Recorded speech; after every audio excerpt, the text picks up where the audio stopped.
السلام عليكم، مرحبا بكم في قناتي وقناتكم وحلقة جديدة من مسلسلكم الرائع والشيق. مسلسل مسك الليل، حلقة 15. حلقة جميلة بزاف وفيها بزاف ديال المفاجآت. ما تنساوش تشاركوا في القناة وتفعلوا الجرس وتدعمونا باللايكات فضلا وليس أمرا. من بعد ما كان عزيز هو وسيلين جالسين في هذا المطعم اللي خاوي وما فيه حتى شي حاجة، وبطبيعة الحال كان عزيز محضر مفاجأة لسيلين ونزار، هو أنه كان غادي يقتلهم بجوج في هذا المطعم. سيلين قالت لي بصراحة أنا مقلقة بزاف على مارت وهذاك الشيء اللي دار، أنا ما بغيتكش تقلق عليه. وحتى نزار القرار اللي خدا وقيلا قرار صعيب أنه غادي يمشي، واش انت ما غيبقاش فيك الحال على بنتك؟ قال لها إسراء هي الغالية ديالي، ولكن حاجة اللي كتسعدها أنا كنديرها. مارت كان كيصارع الموت والأطباء كانوا كيحاولوا أنهم ينقذوا حياته. واحد الوقيته بدا كيترعد وبدات الكشكوشه كتخرج ليه من فمه وكل شيء بدا كيغوت وبقاو كيديروا ليه صدمات. من بعد ما خرج طبيب حاول يطمئن العائله ديالو، قال لهم هو راه تجاوز الخطر ولكن خصو يبقى تحت المراقبه، غير ارتاحوا نتوما، كنتمناو ليه الشفاء العاجل. كل شيء بقى جالس وكيسول على عزيز. قالت لهم هو فينا، هو كيفاش ما قدرش يطلع يشوف الابن ديالو؟ قالت لها اسراء راه كما قدرناش اننا نوصلوا ليه. قالت لها هو بصراحه ملي تعرف على هاد المراه وهو نسانا كاع وما بقاش كيفكر فينا. من بعد عزيز خدم هذيك الاسطوانه. سنين في هاد الوقت جاه الجوع وبغات تحل هذاك الطبق، كيدور عزيز وكيشوفها وكيقول لها الا درتيها كانتي غتحرقي المفاجاه وغادي تنهي هاد الليله بسرعه وانا مازال بغيت نستمتع بها. من بعد كتجيها رساله في الهاتف ديالها كيشوف فيها هو وياها وكيقراو على ان مارت راه كاين في المستشفى. كتشوف فيه بواحد الحزن وحتى هو كيمشي وكيجريو للمستشفى. كيكون الزوج ديالهما جالس وكيشوف فيها وكيقول يا ترى هي واش كتهضر مع هذاك الراجل ولا لا. كذلك كلشي كيكون حزين. نزار و اسراء كتبقى تسول في نزار وكتقولي واش هو غادي يولي لاباس. ما عرفت هو علاش دار هذا الشيء، كان غادي يمشي عند بابا وغادي يهضر معاه وبابا كان غادي يسامح ليه، واش هو غادي يبرا؟ قال لها غير ارتاحي غير ارتاحي اكيد غادي يولي لاباس. وما قالت لهم انا ما قادراش نتيق الحاله ديال الولد كيفاش دايره، وعزيز ما قدرش حتى يطلع يشوفه.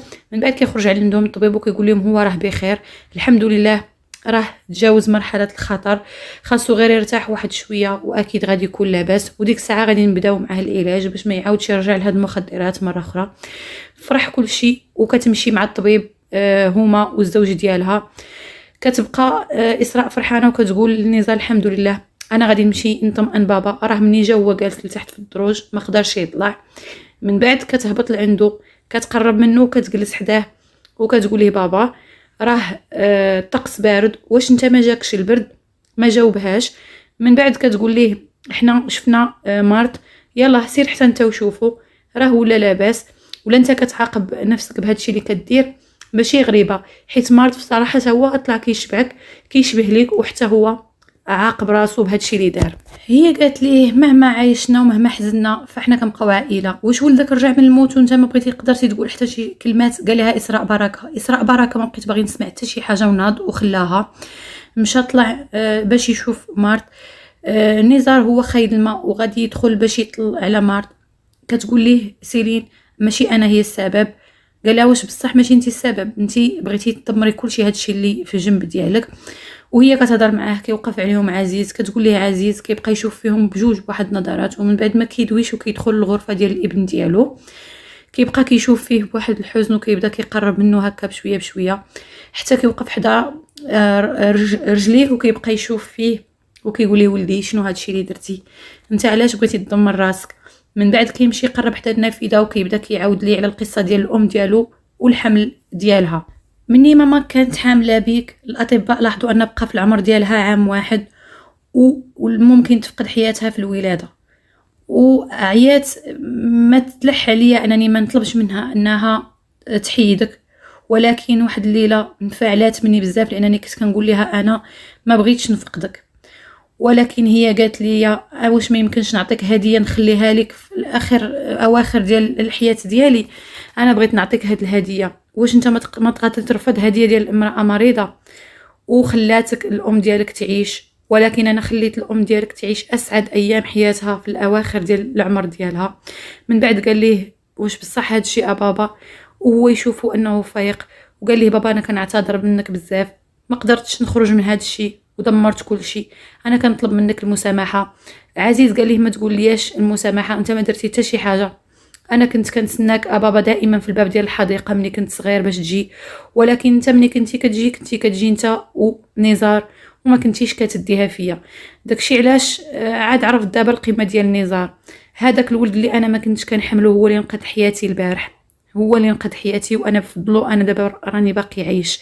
بقى كيشوف فيه عزيز وقال ليه صافي ولدي ما تجهدش على راسك، ما تبكيش، صافي كلشي غادي يولي كيف ما بغيتي. بعد ما خرج مارت من المستشفى كلشي كان جالس حداه، بقات كتقولي الاخت ديالو خلعتينا عليك، اشنو هادشي اللي درتي؟ كتجي عنده الف وكتقولي واش انت مرتاح؟ كيقول لها واش انت يا سيده الف ما غاديش تقولي لي زال الباس عليك؟ بقات كتشوف فيه وقالت لي بصراحه انت خلعتينا بزاف. ومن بعد مشات وقالوا لها شكرا ليك، قالوا لي بلا ما تبقى تفلع على البنت هكذاك. من بعد اعتذر من سيرين وقال لها انا كنعتذر منك بزاف، انا ارتكبت حماقه بكل صراحه، ما كانش عليا ندير هادشي. شوفي بابا راه كيبغيك بزاف وانتما وانتي كتبغيه وغادي تكونوا سعيدان للغايه مع بعضياتكم، وانا كنعتذر منك مره واحده اخرى. وحتى انت بابا. عزيز بقى غير ساكت وما قال حتى شي حاجه. مارت كيشوف حتى في نزار وكيقول له حتى انت كبرتي في عينيا بزاف نزار، اسمح لي. قال لي بلا ما تبقى تهضر هكذا. من بعد كينوض عزيز كتسولو سيلين، كيقول لها غادي نمشي عندي شي اعمال خصني نديرها. ومن بعد كتنوض حتى هي وكتقول لهم غادي نمشي نشوف عثمان نطلع ليه. من بعد عزيز كيهبط وكيتصل بالرجال ديالو كيقول لهم وجدوا الفندق، انا جاي، ما بغيت حتى شي حاجه تنقص، داكشي كيف ما قلت لكم هاد الليله غادي تكون ليله كبيره، يلا سربيو. ومن بعد كيقطع المكالمه وكيبقى كيشوف هكذا وكيفكر. في هاد الوقيته كتدخل عنده فاطمه الخادمه او المساعده وكتقولي صراحه حنا حزنا بزاف على داكشي اللي وقع المرض، انا كنتمنى ليه الشفاء العاجل، كنطلب الله انه ما يوقع ليه حتى شي حاجه، انا كبرت مرض في يديا وكان غير صغير. قالت ليه بغيت نعطيك هاد الهديه، قال لها ياك لاباس علاش؟ قالت ليه بخصوص الزواج ديالك انت وسيلين. بصراحه انا مني مات الزوج ديالي كنت فرحت بزاف، علاش؟ حيت فاش بغيت نتزوج بيه ما كنتش باغا وقلت اللهم جهنم ولا انني نبقى عايشه معاه، ولكن السيده سيلين راه مثل ملاك وكتستاهل هاد الهديه. قال لها شكرا لك سيده فاطمه، شكرا. وبقى كيفكر في الهضره ديالها. الشرطه كيجيو كيفتحوا المكتب ديال فؤاد وما كيلقاوش، وكيكون معاهم حتى الحبيب السابق ديال هما اللي كيكون هو حتى هو كان شرطي متقاعد، يعني كان شرطي سابق. من بعد كيقول ليه علاش هو ما عطاناش خبر. مارت كيبقى جالس وكيقول لها اختي شكرا انكم وقفتوا في جنبي، وقالت ليه ماشي مشكل، انا ما قلتلكش المفاجاه. قال لها ياك لاباس؟ قالت لي انا ونزار غادي نمشيو. قال لها علاش؟ قالت لي ياك سيلين كاينه دابا في الجنب ديال بابا. قال لها ولكن نتوما علاش زربانين بحال هكذا؟ قالت ليه الناس غادي يبنيو حياتهم الخاصه.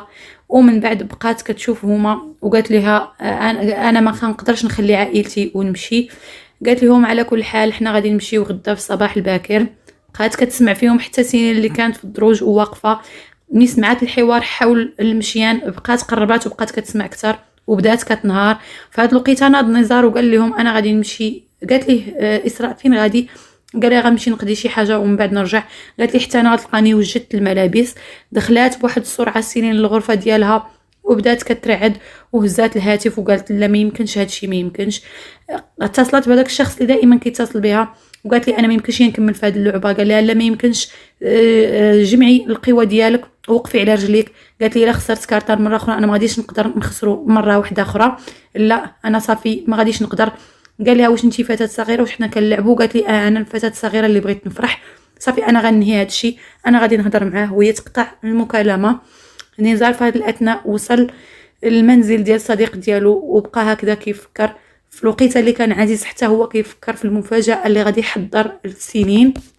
من بعد كيدخل واحد رجالو وكيجيب ليه الفستان اللي غيكون في داخل هاد العلبه اللي هي كبيره. كيقول ليه صافي حطها تما ياك كلشي موجود؟ قال ليه صافي راه كلشي كيف ما طلبتي. بقى الشرطي وكذلك الحبيب السابق ديالهما واقفين في المكتب ديالو كيتسناو شي اخبار، حتى كتصل الشرطه بالشرطي وكيخبروا على انهم لقاوه. من بعد كيقول لي صافي انا فهمت، وكيخبر اوكتاي وكيقول ليه راه لقاو الجثه ديال فؤاد في الساحل. كيبقى فؤاد عفوا اوكتاي مصدوم، والشرطي كينوض باش يمشي لعين المكان.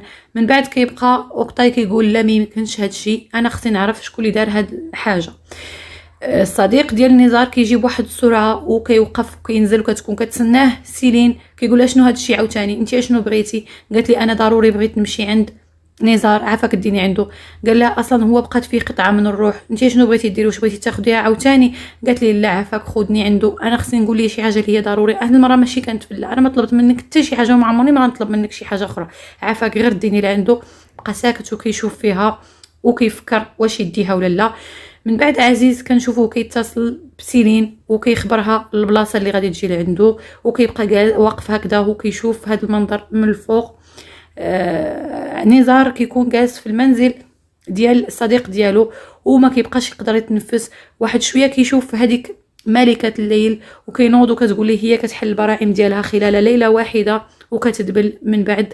ومن بعد بقى كيشوف فيها بواحد النظرات ومشى قرب تجاه هذيك الزهره اللي كان غرسها منين رجع من فرنسا، يعني منذ اللقاء الاول ديالو بسنين، وهزها هكذا في يديه. يلاه بغى يرميها وهي توقف عليه سنين وقالت ليه لا عندك ديرها.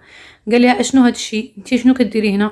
قالت ليه انا جيت خصني ضروري نهضر معاك، انا جيت لعندك ما يمكنش لك تمشي. قال لها شنو هادشي اللي كتقولي؟ انا ما يمكنش ليا، صافي خليني نمشي في حالاتي. قالت لي انت ما يمكنش لك تهرب والهروب راه ماشي هو الحل. قال لها 4 سنين وانا كنتسنى و4 سنين وانا كنتعذب وكنشوف هاد الزهره وكنقول طوال هاد 4 سنين ها هي غادي تحل، ها هي غتحل ولكن ما تحلاتش. عافاك انا خليني نمشي، انا بغيت نمشي صافي انا راه ما بقيتش قادر. قالت ليه لا عافاك غادي تفتح هاد الزهره في واحد النهار غير تاكد، وانا ما يمكنش ليا نخسرك، ما يمكنش ليا نخسرك. قال لها لا انا خسرتك وانتي ما بغيتيش تسامحيني. قالت ليه لا انا سامحتك، عافاك غير ما تمشيش، اعتبرني انا كذبه، عافاك وبقى حدايا. من بعد وهي تعنقوا وهو يعنقها حتى هو بواحد الحراره. ومن بعد بقى عزيز كنشوفوه كيشوف في هذه المناظر وكيتذكر اول لقاء ليه مع سيلين فاش كان طاح وكانت قالت ليه شوف هكا في صبعي، وبقى كيشوف فيها بواحد النظرات اللي هي غريبه. وكذلك فاش داها القبر اللي كان ديروا لراسو وهرسوا قدامها، وكذلك فاش خبرهم بالقرار ديال الزواج ديالو من سيلين، بقى كيشوف هادشي كامل وقال انا صافي يعني حتى كنت وصلت للسعاده، واشنو هادشي اللي وقع ليا. في نفس اللحظات كنشوفوا حتى اسراء اللي كتوجد الملابس وكتذكر نهار اللي كان غادي يمشي عليها نزار، وبقات كتبكي وكتقول ليه ما تعاودش ديرها مره اخرى، وبقات كتقول صافي راه كلشي سهله. كذلك حتى هما اللي كيجيها اتصال من عند اوكتاي وكيخبرها باللي فؤاد تم القتل ديالو، وقال لها ديري حجه واجي فورا، خصني نهضر معاك ضروري حيت انت راك داخله في هذه الجريمه، لان انت اللي كنتي كتخلصيه باش انه يجمع لك معلومات على سنين. الزوج ديالهما مدابز هو واسراء على التلفازه، هو بغى يشوف فيلم وثائقي وهي بغات تقلب، ولكن كنشوفوا هنايا هما كتجي عنده كتقول ليه تكلمت مع الصديقه ديالي وكانت مريضه بزاف لان هاد الشجرات مع الزوج ديالها والحاله ديالها كانت سيئه، انا غادي نمشي نشوفها. كيطلب منها باش يوصلها ولكن هي كترفض وكتقول لي انا غادي نمشي. وهنا كنشوفوا السعاده ديال سيلين هي ونزار وقرروا انهم يمشيو. قال لها صافي غدا في الصباح بكري غادي نمشيو. قالت ليه صافي هادشي اللي غنديرو. من بعد ما كتجي هما عند اوكتاي كيقول لها صافي راه هو تقتل. قالت ليه انت باش عرفتي؟ قال لها انا كنت مع الشرطي الصديق ديالي ومني جاتو الاخبار سمعت وقلت نتصل بك انت الاولى نقولها لك. قالت لي انا ما عندي حتى شي دخل هادشي. قال لها لا عندك علاقه، على ماشي انت اللي كنتي كتقولي ليه يجمع لك المعلومات على سيلين، واكيد اللي غيكون قتلو هو عزيز. بقات كتشوف فيه بواحد النظرات وقالت لي انت شنو كتقول؟ هاد الهضره اللي كتقول ما كايناش. قال لها كاينه ضروري، انا الا بغيتيني نخرجك من هاد المأزق خصك تكوني ليا.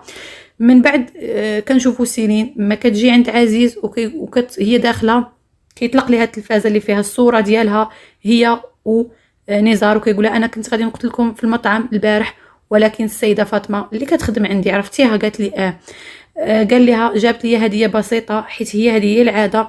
تما قالت لي واحد الهضره، قالت لي باللي هي كانت مخلصه للزوج ديالها ولكن كانت مزوجه به وهي ما باغاش، وقالت لي باللي الجهنم ارحم انها تعيش معاه، وداكشي اللي درت حتى انا شفت ان جهنم ارحم باش انتي تعيشي معايا. وبقى كيشوف فيها هو يفتح ليها الفستان وقال لها شوفي هذا يا اما تختاريه فستان اولا تختاريه كفن اللي بغيتي. واش انت ما خايفاش؟ قالت ليه لا ما خايفاش. اش غدير؟ غتقتلني؟ قال لها ولكن ما غنقتلكش انت، غنقتل نزار. وهنا كتسالي الحلقه ديالنا.